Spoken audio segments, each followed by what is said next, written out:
ఏంటి ఓరియో ఫేకా? మరి దాని ఒరిజినల్ ఏంటి? హలో గైస్, ఈ వీడియో చూసే ముందు నేను దీని పార్ట్ 2 అయితే అప్లోడ్ చేస్తాను, ఆ పార్ట్ 2 చూసేయండి. So let's come to the point. హైడ్రాక్స్ ని ఎందుకు ఆపేశారు, ఓరియోని ఎందుకు కంటిన్యూ చేస్తున్నారు? సో తెలుసుకునే ముందు మీరు పార్ట్ 1 ఖచ్చితంగా చూడాలి. చూసేయండి పార్ట్ 1, కింద కామెంట్ లో ఇస్తాను. సో నేను యాక్చువల్లీ ఒక కంపారిజన్ వీడియోలో చేద్దాం అనుకున్నా. హైడ్రాక్స్ బిస్కెట్స్ ని ఆర్డర్ చేసి దాన్ని ఓరియోని కంపేర్ చేసి ఏమిటి వాట్ ఈస్ వాట్ అని చెప్పి వీడియో చేద్దాం అనుకున్నా. బట్ ఎక్కడ చూసినా ఫోటో అయితే దొరుకుతుంది, కానీ నేను అమెజాన్ లో కూడా సెర్చ్ చేసా, హైడ్రాక్స్ లేదు, డిస్కంటిన్యూ చేస్తారు. ఎప్పుడు వస్తుందో కూడా తెలియదంట. హైడ్రాక్స్ ఎందుకు డిస్కంటిన్యూ చేస్తారు, ఓరియో ఎందుకు కంటిన్యూ చేస్తున్నారు?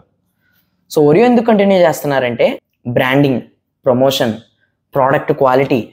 సో ఓరియో రోజు రోజుకి అప్గ్రేడ్ అవుతుంది. సో హైడ్రాక్స్ ఎందుకు డిస్కంటిన్యూ చేస్తారంటే 1912 తర్వాత నుంచి హైడ్రాక్స్ ని కొనడమే మానేశారు, హైడ్రాక్స్ బిస్కెట్ ని కొనడమే మానేశారు. అందరూ ఓరియో మీద పడ్డారు. హైడ్రాక్స్ ఎందుకు ఆపేశారంటే ఓరియోకి హ్యూజ్ సక్సెస్ రావడం వల్ల వాళ్ళ బ్రాండ్ ఎవరు కొనట్లేదని చెప్పి అందరూ ఓరియోని కొనడం మొదలు పెట్టారు. So that's it for today guys. Video ఇన్ఫర్మేటివ్గా అనిపిస్తే లైక్ చేసి, ఫాలో చేసి, సబ్స్క్రైబ్ చేసేయండి. Thanks for watching. బాయ్.